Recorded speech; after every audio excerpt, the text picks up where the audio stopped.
কোটিপতি হবার সহজ রাস্তা পেয়ে গিয়েছি। কোটিপতি হবারও কোনো সহজ রাস্তা আছে নাকি? হ্যাঁ, এখন থেকে তোমাকে আর টাকা পয়সা নিয়ে কোনো টেনশন করতে হবে না। আর ওসব কি চাকরি ফাঁকি করো, ওটা আর করতে হবে না, ছেড়ে দাও। চাকরি ফাকরি বলছো কেন? একটা চাকরি আমি করি, রেসপেক্ট দাও। তোমাকে আর চাকরি করতে হবে না, এখন থেকে তুমি আমার অ্যাসিস্ট্যান্ট হয়ে থাকবে। তোমার দায়িত্ব হচ্ছে শুধু আমার দেখাশোনা করা। তুমি সারাদিন আমার চারপাশে ঘুরঘুর করবে, দেখতে কতই না ভালো লাগবে বলো। তোমার কি মনে হচ্ছে না তুমি একটু বেশি বেশি বলছো? আমি তোমার অ্যাসিস্ট্যান্ট কেন হতে যাব? আরে এত চিন্তা করছো কেন? বিনিময়ে আমি তোমাকে ভালো অঙ্কের একটা স্যালারি দিব। আবার বলছে স্যালারি দেবে? দুনিয়ায় এত চাকরি থাকতে আমি তোমার চাকরি কেন করব? তো স্যালারি দিলে চাকরি করবে না? না, আমি তোমার চাকরি করব না, স্যালারি দিলেও করব না। কেন করবে না? আমি কেন তোমার চাকরি করতে যাব? আমি তো একটা জায়গায় চাকরি করি, সেই চাকরিটা তো আমি ছাড়বো না। আর তুমি আমাকে চাকরি কোত্থেকে দেবে শুনি? 20 টাকার প্রয়োজন হলে তো আমার কাছ থেকে চেয়ে চেয়ে নাও। হঠাৎ তোমার কাছে কোত্থেকে এত টাকা চলে আসলো যে তুমি আমাকে চাকরি দিতে চাচ্ছ? বলছি সকাল সকাল কি মাথাটা নষ্ট হয়ে গেল? ডাক্তার দেখাতে হবে? কোটিপতি হব যেহেতু বলেছি, কিছু একটা ভেবেই তো বলেছি। তুমি তো আমার কোনো কথা শুনছোই না, সব কথাই উড়িয়ে দিচ্ছ। আচ্ছা ঠিক আছে, বলো কি বলতে চাও। প্রতি মাসে খুব সহজে লক্ষ লক্ষ টাকা আয় করা যায়। লক্ষ লক্ষ টাকা? হ্যাঁ, লক্ষ লক্ষ টাকা। আমাদের চারপাশে অনেকেই করছে, কিন্তু আমরা যে বোকা, এই জন্য এই বিষয়ে কোনো খোঁজ খবরই রাখি না। আচ্ছা বলো তো ব্যাপারটা কি, কিভাবে কি করছে? আর এই কন্টেন্ট ক্রিয়েশন করে মানুষ লক্ষ লক্ষ টাকা আয় করছে। কি করে বললে? কন্টেন্ট ক্রিয়েশন করে, তুমি শোনোনি? শুনেছিলাম, তবে এখন যে কথা শোনালে সম্ভবত আমি কানে না শুনলেই বেশি ভালো হতো। এই জন্য না কারো ভালো চাইতে নেই, ভালো বুদ্ধি দিচ্ছি তো গায়ে লাগছে না। কি ভালো বুদ্ধি দিচ্ছ? এখন কি আমি চাকরি বাকরি ছেড়ে কন্টেন্ট ক্রিয়েশন শুরু করব, নাকি তুমি কন্টেন্ট ক্রিয়েট করবে আমি তোমার অ্যাসিস্ট্যান্ট হব? কোনটা? এটাকে তুমি বলছো ভালো বুদ্ধি? অবশ্যই ভালো বুদ্ধি। ভালো বুদ্ধির এই নমুনা? খুব সহজেই যদি আমরা কোটি কোটি টাকার মালিক হয়ে যেতে পারি, তাহলে মন্দ কি? খুব সহজে কোটিপতি হয়ে যাবে, খুব সহজে। খুব সহজে হওয়া গেলে তো সবাই হয়ে যেত, কেউ বাদ রাখতো না। এত সহজ হলে না সবাই চাকরি বাকরি ছেড়ে কন্টেন্ট ক্রিয়েট করতো, আমিও চাকরিটা ছেড়ে দিতাম। আর আমার সাথে যারা চাকরি করে তারাও চাকরি করতো না, কন্টেন্ট ক্রিয়েট করতো। আরে সবাই কি এই বিষয়টা জানে নাকি? ও আচ্ছা আচ্ছা, কেউ জানে না? আরে না না, কিভাবে কি করতে হবে এটা তো একটা গোপন ব্যাপার। জানো, পাশের ফ্ল্যাটে একটা নতুন ভাবি এসেছে, সে কন্টেন্ট ক্রিয়েশন করে। তাহলে ওই ভাবেই তোমার মাথায় এই আজগুবি বুদ্ধিটা দিয়েছে, তাই তো? না না, সে তো কিছু বলতেই চায় না। তার বাসায় এত জিনিসপত্র দেখে আমি তাকে জিজ্ঞেস করেছি, ভাবি ভাইয়া কি করে, কি বলেছে তুমি জানো? আমি জানবো কিভাবে? আমি তো ওখানে ছিলাম না। আরে ধ্যাৎ, সব কথাই শুধু উল্টা কথা বলো। না ঠিক আছে, বলো কি বলেছে। তুমি তো জানতে চাচ্ছ না, তোমাকে বলবো না। আরে বলো, আমি জানতে চাচ্ছি। না চাচ্ছ না? সত্যিই জানতে চাচ্ছি। সত্যিই জানতে চাও? আরে হ্যাঁ জানতে চাই, বলো। বলে কি ভাইয়া নাকি কোনো কাজই করে না। সে কি এক নম্বরের বেকার নাকি? আগে করতো, এখন ছেড়ে দিয়েছে। বসে বসে খায়? হ্যাঁ, একদমই বসে বসে খায়, শুধু কন্টেন্ট ক্রিয়েশনে বউকে হেল্প করে। বলো কি?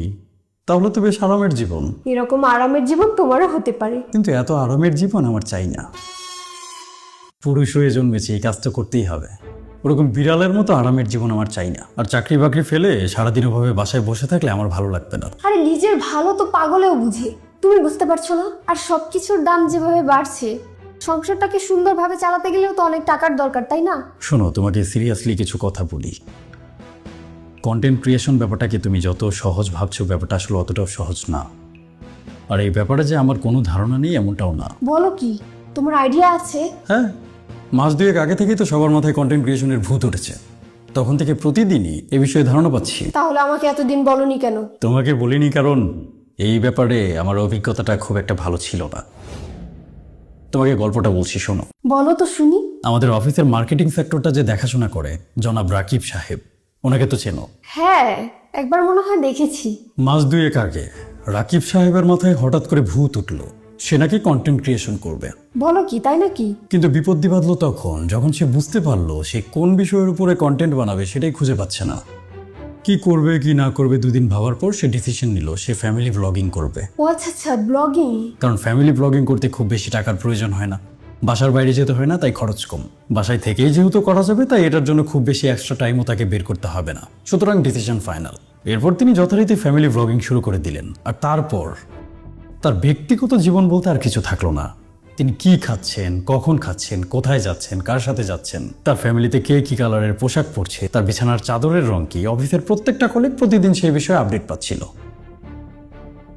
খুব দ্রুতই সবাই বুঝতে পারলো অফিসে ঘুমরা মুখ করে আসা আমাদের মার্কেটিং সেক্টর দেখা রাকিব সাহেব বাসায় বউয়ের সামনে ড্যাং করে নাচে। হ্যাঁ, আমি তো অবাক হচ্ছি এটা ভেবে যে কতটুকু মানুষকে দেখানো যাবে আর যাবে না সেটার লিমিটেশনটাও রাকিব সাহেব বুঝতে পারছেন না। কন্টেন্ট ক্রিয়েশনের নামে একজন ব্যক্তিত্ব সম্পন্ন মানুষের এরকম আচরণ কি মেনে নেওয়া যায়? অফিসের সবাই তাকে যতটা সম্মান আগে করত এখন কেউ করছে না, কি বলো তাই নাকি? আর করতে চাইলেও করতে পারছে না। যে মানুষটা বউয়ের সামনে ড্যাং করে নাচে তাকে কি সম্মান করবে? তুমি তো জানো আমি কতটা নন জাজমেন্টাল একটা লোক, আমি সহজে কিন্তু মানুষকে জাজ করি না, কিন্তু তার এসব ঘটনা দেখে আমারও তাকে সম্মান দিতে কষ্ট হয়ে যাচ্ছে। বুঝতে পেরেছি, আসলে চিন্তার বিষয়। না, চিন্তায় পড়ার মতো তো কিছু বলিনি এখনো। দিন 15 আগের একটা ঘটনা শোনো, এই ঘটনাটা শুনলেই বুঝতে পারবে চিন্তা কাকে বলে। সেদিন অফিসে যাওয়ার পরপরই একদম সকাল সকাল কেউ একজন অফিসের আবহাওয়া নষ্ট করেছে। আবহাওয়া নষ্ট করেছে মানে?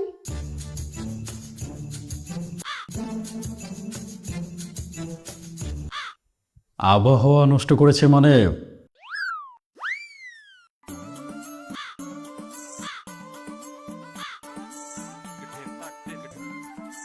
আবহাওয়া নষ্ট করেছে। আবহাওয়া? আবহাওয়া নষ্ট করেছে মানে বুঝতে পারছো না?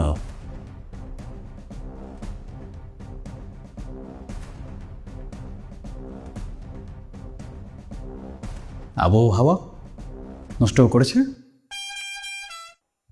ও আচ্ছা আচ্ছা, ছি।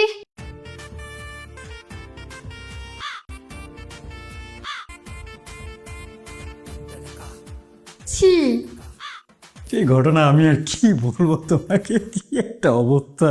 সকাল সকাল অফিসের সবাই পাগল হয়ে গিয়েছিল। তো এসব ঘটনা আমাকে বলছো কেন? আর এই ঘটনার পর অফিসের সবাই তো হঠাৎ করে একটা বিব্রতকর অবস্থার মধ্যে পড়ে গেল যে যার যার মতো ছোটাছুটি করার প্রস্তুতি নিচ্ছি, কারণ দম বন্ধ হওয়ার জোগাড়। একজন তো বলেই বসলো এটা নাকি পালং শাকের স্মেল। ছি ছি, কি সব কথা! আর তার চেয়ে উদ্ভট ব্যাপার হচ্ছে একজন কলিগ তখন দাঁড়িয়ে বলে বসলো আজকে সকালে নাকি রাকিব সাহেব পালং শাক খেয়েছে। কি? তার কাছে নাকি প্রমাণও আছে, কারণ আজকে সকালের মর্নিং ব্লগে রাকিব সাহেবকে নাকি পালং শাক খেতে দেখা গিয়েছে।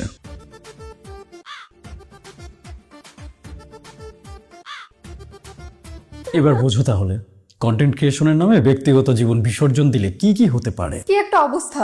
লোকটা কি লজ্জাটাই না পেলো। চরম ভয়ানক একটা ব্যাপার। কিছু কিছু মানুষ তো নিজের প্রাইভেসিটা রক্ষা করছে না নিজের ইচ্ছায়, কিন্তু তার সাথে নিজের বাচ্চার প্রাইভেসিটাকেও সে নষ্ট করে ফেলছে। বাচ্চাটা ক্যামেরার সামনে আসতে চায় কিনা বা সে কমফোর্টেবল কিনা এ বিষয়ে কারো কোনো মাথা ব্যথা নেই। নিজে তো সবকিছু বুঝে শুনে নিজের ব্যক্তিগত জীবনটাকে সোশ্যাল মিডিয়াতে বিক্রি করছে, কিন্তু সেই বাচ্চাটার কি হবে? এমনও তো হতে পারে সেই বাচ্চাটা যখন বড় হবে সে আলাদা ব্যক্তিত্বের অধিকারী হবে। সে যখন সোশ্যাল মিডিয়াতে তার ছোটবেলার জীবন কেমন পাবলিকলি দেখবে তার কাছে হয়তো ব্যাপারটা ভালো লাগবে না, কিন্তু ততদিনে তার কি করার থাকবে? সবকিছু তো পাবলিক হয়ে গেছে। আজকাল ঘরে ঘরে কন্টেন্ট ক্রিয়েটর তৈরি হচ্ছে, তারা নিজেদের ব্যক্তিগত লাইফের প্রাইভেসির তোয়াক্কা তো করছেই না, আশেপাশের মানুষদের প্রাইভেসির তোয়াক্কাও করছে না, যা পারছে সবকিছু দেখিয়ে দিচ্ছে। আরে যে মানুষটাকে দেখাচ্ছে সেই মানুষটার সম্মতি আছে কিনা সেটাও তো জানতে হবে নাকি?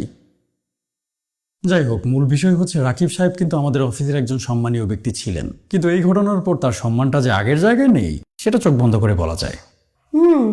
বুঝতে পেরেছি। তুমি সরকারি হাই স্কুল, সরকারি ইউনিভার্সিটি থেকে পড়াশোনা করেছো।